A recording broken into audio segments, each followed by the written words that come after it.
Shalom, selamat datang kembali di Pelita Padre Pio. Pernahkah Anda duduk di depan makanan, lapar, ingin segera makan, tetapi ada sesuatu yang Anda lupakan? Bukan karena Anda tidak tahu, tetapi karena dunia telah membuatnya terasa tidak penting.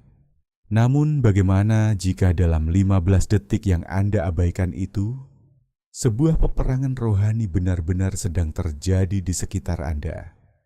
Padre Pio pernah melihat apa yang tidak bisa dilihat manusia biasa, dan apa yang ia saksikan di meja makan sederhana akan membuat Anda tidak pernah makan dengan cara yang sama lagi. Saat ini, di suatu tempat, seorang ibu melipat tangannya di atas sepiring makanan.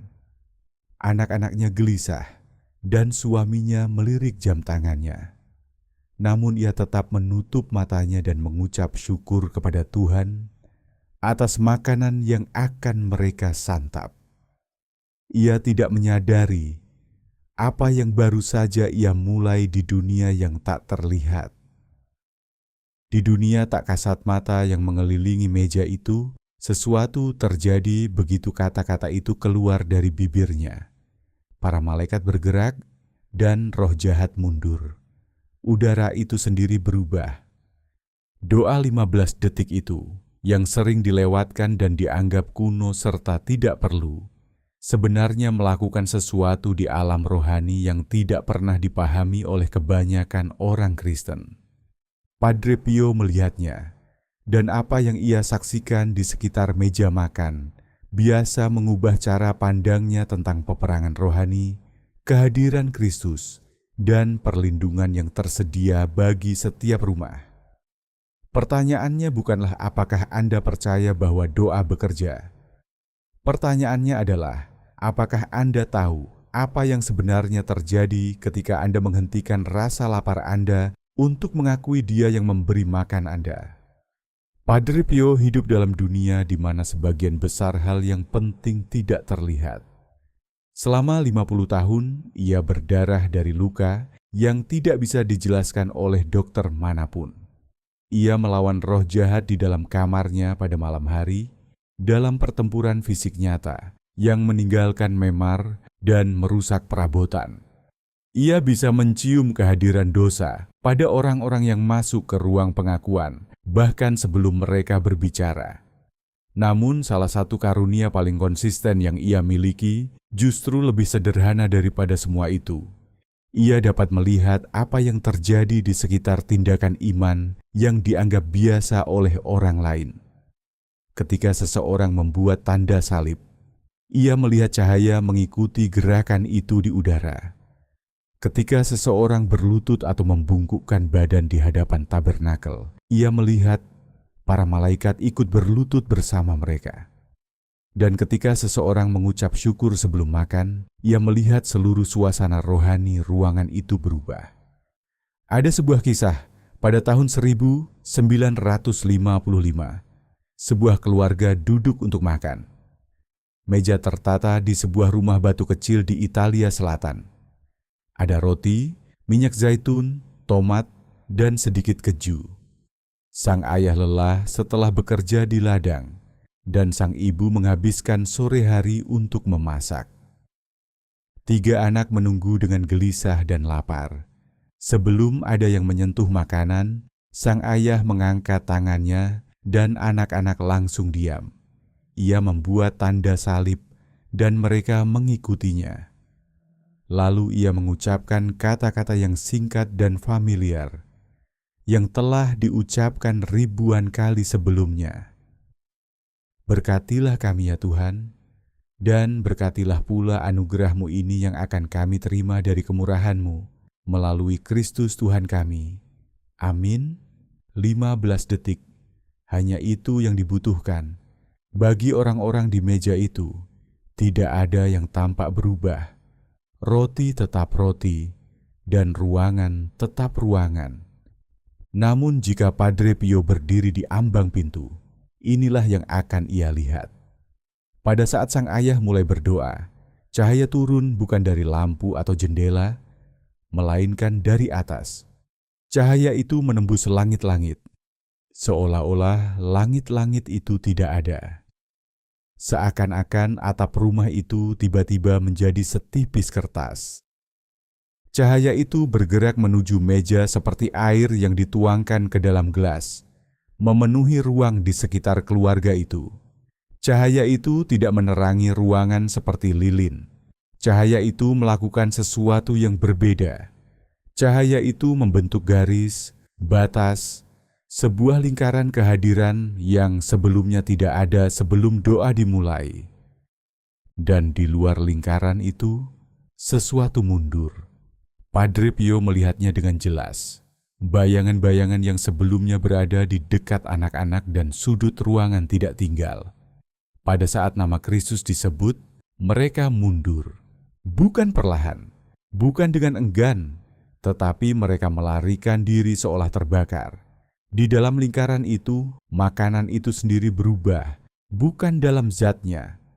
Roti tetap roti, namun tindakan berkat itu telah menempatkannya di bawah otoritas yang berbeda. Apa yang sebelumnya hanya hasil kerja manusia, gandum ditanam, dipanen, digiling, dan dipanggang, kini diakui sebagai anugerah. Dan dalam pengakuan itu, sesuatu terjadi yang jarang dipikirkan oleh kebanyakan orang. Makanan itu menjadi bagian dari pertukaran yang kudus. Keluarga itu tidak hanya mengonsumsi kalori untuk bertahan hidup. Mereka menerima sesuatu yang diberikan oleh tangan yang melampaui ladang, melampaui hujan, bahkan melampaui benih itu sendiri. Doa itu telah menyebutkan sumbernya, dan menyebutkan sumber mengubah tujuan dari sesuatu itu. Itu bukan lagi sekadar bahan bakar bagi tubuh. Makanan itu telah ditarik masuk ke dalam ekonomi rahmat. Setiap suapan setelah doa itu memiliki bobot rohani yang berbeda dibandingkan jika tidak ada doa. Padre Pio memahami hal ini karena ia melihat betapa dekatnya meja makan biasa mencerminkan altar. Dalam misa, roti dan anggur dibawa ke depan. Imam mengucapkan kata-kata konsekrasi. Zatnya berubah bukan dalam penampilan, tetapi dalam kenyataan.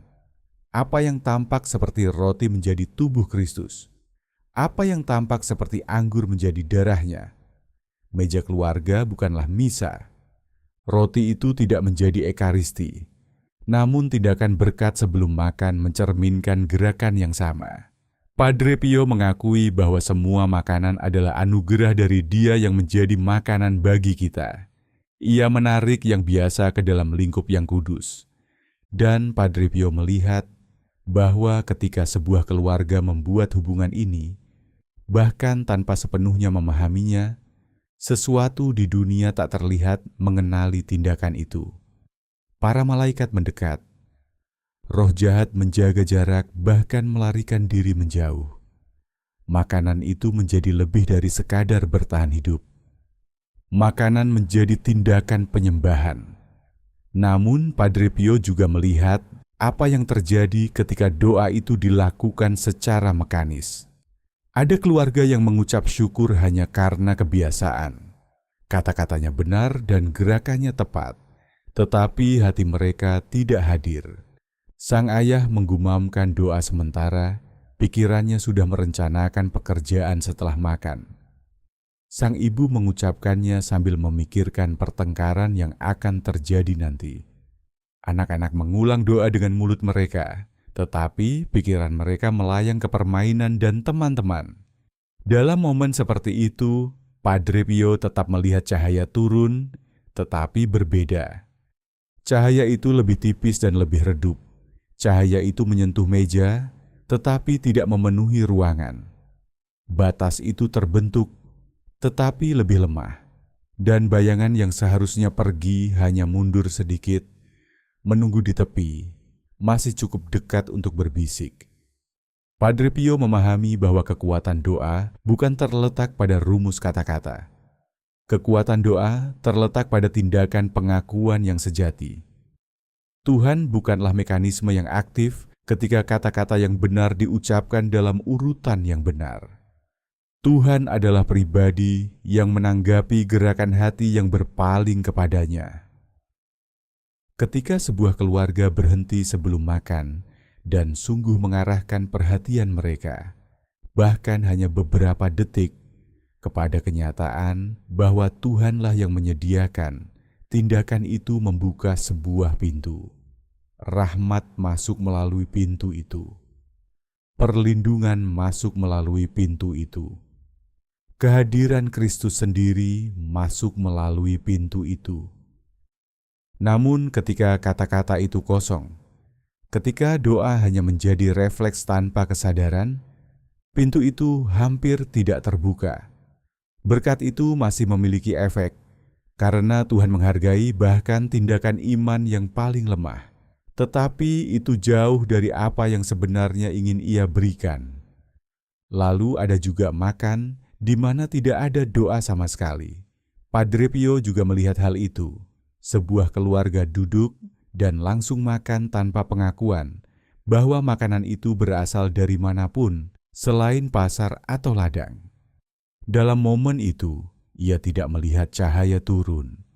Meja tetap biasa, ruangan tetap seperti semula, dan bayangan tidak mundur. Mereka tetap tinggal dan bergerak bebas di sekitar meja, di sekitar anak-anak, dan di sekitar orang tua. Mereka berbisik, menekan, dan memakan kekosongan rohani yang terbentuk ketika rasa syukur tidak ada. Karena di mana tidak ada ucapan terima kasih, di sana tidak ada kesadaran akan anugerah. Dan di mana tidak ada kesadaran akan anugerah, di sana tidak ada kesadaran akan pemberi. Dan ketika tidak ada kesadaran akan pemberi, jiwa perlahan mulai percaya bahwa semua yang dimilikinya adalah miliknya sendiri. Keyakinan itulah tanah tempat setiap dosa berakar. Inilah yang sering dilewatkan oleh kebanyakan orang. Mereka mengira mengucap syukur sebelum makan hanyalah soal sopan santun, sebuah tradisi, sesuatu yang baik untuk dilakukan jika sejak kecil diajarkan demikian. Mereka tidak menyadari bahwa itu adalah bentuk peperangan rohani. Setiap kali makan adalah sebuah ujian. Apakah Anda akan mengakui bahwa hidup Anda dipelihara oleh kuasa di luar diri Anda atau tidak? Ataukah Anda akan menerima anugerah itu dan melupakan Sang Pemberi? Roh jahat yang mengintai di dekat setiap jiwa manusia tahu jawaban mana yang mereka inginkan. Mereka tidak membutuhkan Anda untuk menghujat atau mengutuk Tuhan. Mereka hanya membutuhkan Anda berhenti memperhatikannya. Dan cara tercepat untuk berhenti memperhatikannya adalah dengan menerima anugerahnya, seolah-olah itu adalah hak Anda sendiri. Saat Anda duduk dan makan tanpa ucapan syukur, Anda telah setuju tanpa mengucapkan sepatah kata pun pada dunia di mana Tuhan tidak lagi dianggap penting. Dalam dunia itu, Anda sendirian. Dan dalam kesendirian itu, musuh bergerak masuk. Padre Pio pernah berkata kepada seorang wanita yang datang dalam kesusahan bahwa rumahnya terasa tertekan karena ia berhenti berdoa. Wanita itu bersikeras bahwa ia masih berdoa. Ia pergi ke misa dan mendaraskan rosario. Padre Pio memandangnya dan berkata sederhana, "Tetapi apakah engkau memberkati makananmu?" Wanita itu terdiam dan mengakui bahwa tidak, ia sudah berhenti melakukannya bertahun-tahun lalu. Baginya itu terasa tidak perlu. Anak-anaknya mengeluh dan suaminya tidak pernah peduli, sehingga ia membiarkannya. Jawaban Padre Pio sangat tegas. "Engkau telah membuka sebuah pintu, pulanglah dan tutup pintu itu." Wanita itu melakukannya, dan dalam beberapa hari suasana di rumahnya berubah. Ketegangan yang telah menumpuk selama berbulan-bulan mulai mereda. Anak-anaknya lebih jarang bertengkar dan sikap suaminya menjadi lebih lembut. Wanita itu tidak menyadari bahwa sesuatu yang sekecil melewatkan doa sebelum makan telah melemahkan perlindungan rohani atas keluarganya. Namun Padre Pio tahu karena ia telah melihatnya terjadi ribuan kali. Meja makan adalah jantung rumah. Di sanalah keluarga berkumpul, berbagi makanan, bercakap-cakap, dan anak-anak belajar arti menjadi bagian dari sesuatu yang lebih besar dari diri mereka. Karena itu adalah jantung rumah, maka itu juga menjadi sasaran. Musuh tahu bahwa jika ia dapat merusak keluarga, ia dapat merusak gereja. Dan jika ia dapat membuat keluarga melupakan Tuhan dalam satu momen setiap hari ketika mereka bersama, ia perlahan dapat mengajar mereka melupakan Tuhan dimanapun. Waktu makan adalah medan pertempuran yang paling mudah untuk diserahkan karena tampak begitu kecil. Namun Padre Pio melihat bahwa tidak ada yang kecil dalam kehidupan rohani. Setiap tindakan pengakuan memiliki arti. Setiap ungkapan syukur membuka saluran tempat rahmat mengalir. Dan setiap penolakan untuk bersyukur menutup pintu yang seharusnya tetap terbuka. Ada hal lain yang dilihat Padre Pio yang jarang dipikirkan orang.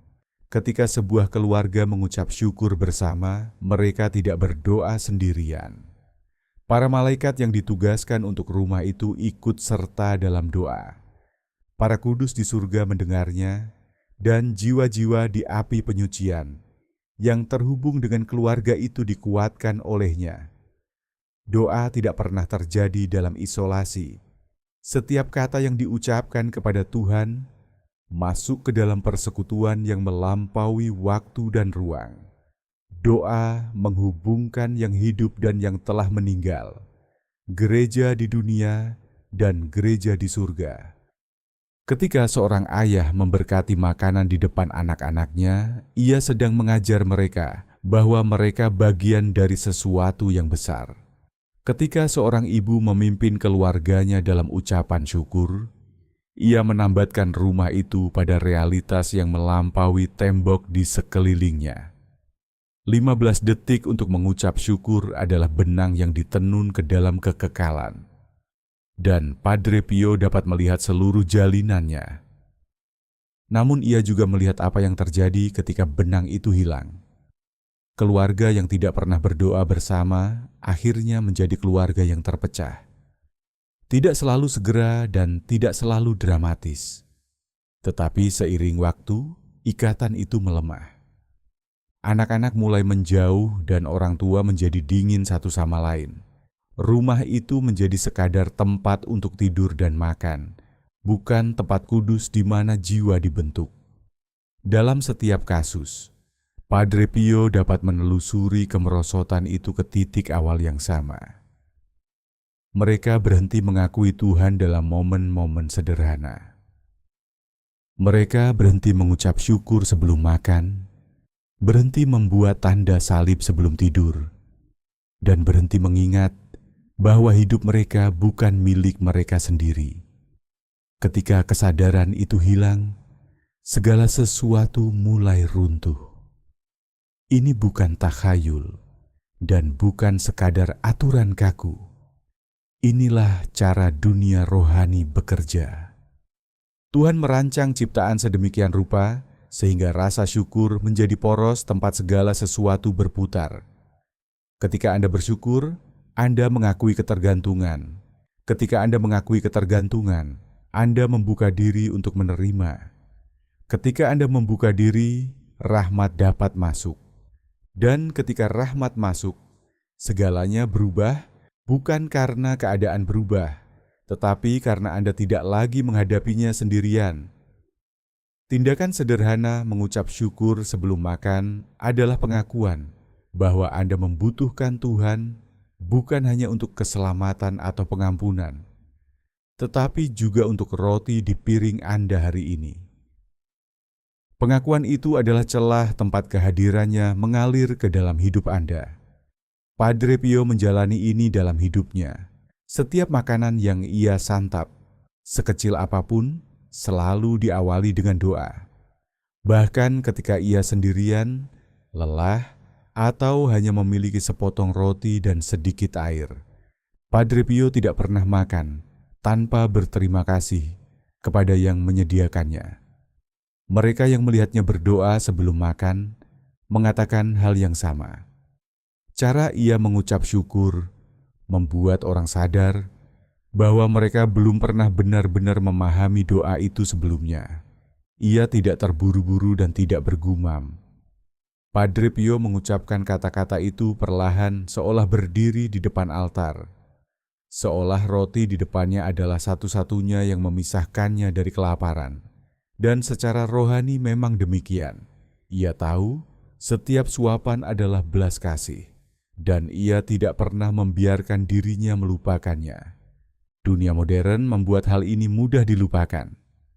Makanan berlimpah, waktu makan cepat, dan keluarga makan terpisah di depan layar. Gagasan untuk berhenti sejenak, melipat tangan dan berdoa terasa kuno, tidak praktis, bahkan canggung. Namun Padre Pio akan mengatakan bahwa justru itulah alasan mengapa hal ini semakin penting sekarang. Semakin dunia mengajarkan Anda untuk menerima tanpa bersyukur, semakin Anda perlu melatih rasa syukur. Semakin Anda terisolasi, semakin Anda membutuhkan kebiasaan yang mengikat Anda dengan Tuhan dan satu sama lain. Semakin musuh mencoba membuat hal yang kudus tampak tidak penting, semakin Anda perlu menegaskan bahwa tidak ada yang biasa ketika itu berasal dari tangan Tuhan. Inilah yang dikatakan Padre Pio kepada kita. Jangan makan lagi tanpa berdoa terlebih dahulu, bahkan sekalipun tidak. Meskipun engkau sendirian, sedang terburu-buru, atau hanya makan ringan, berhentilah sejenak. Buat tanda salib dan ucapkan doa itu dengan sungguh-sungguh. Biarkan 15 detik itu menjadi garis yang memisahkan Anda dari kebohongan bahwa Anda mampu sendiri. Biarkan doa itu menjadi batas yang menjauhkan kegelapan. Biarkan itu menjadi pintu tempat rahmat masuk ke rumah, tubuh, dan hari Anda. Anda tidak membutuhkan doa panjang atau kata-kata yang sempurna. Anda hanya perlu mengarahkan perhatian Anda sejenak kepada Dia yang memelihara hidup Anda. Itu saja dan itu sudah cukup. Jika Anda memiliki anak, ajarkan mereka untuk mengucap syukur. Bukan sebagai aturan yang harus ditaati atau ritual untuk menyenangkan Anda. Ajarkan bahwa doa itu adalah senjata, bahwa itu melindungi mereka dan menghubungkan mereka dengan surga. Bahwa itu mengingatkan mereka setiap hari bahwa mereka tidak sendirian di dunia. Biarkan mereka melihat Anda berdoa sebelum setiap makan, bahkan ketika tidak nyaman, ketika lelah, atau ketika mereka memutar mata.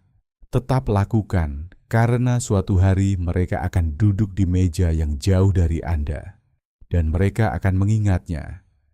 Pada saat mereka melipat tangan dan mengucapkan doa yang Anda ajarkan, Anda telah memberi mereka sesuatu yang tidak dapat diambil oleh musuh.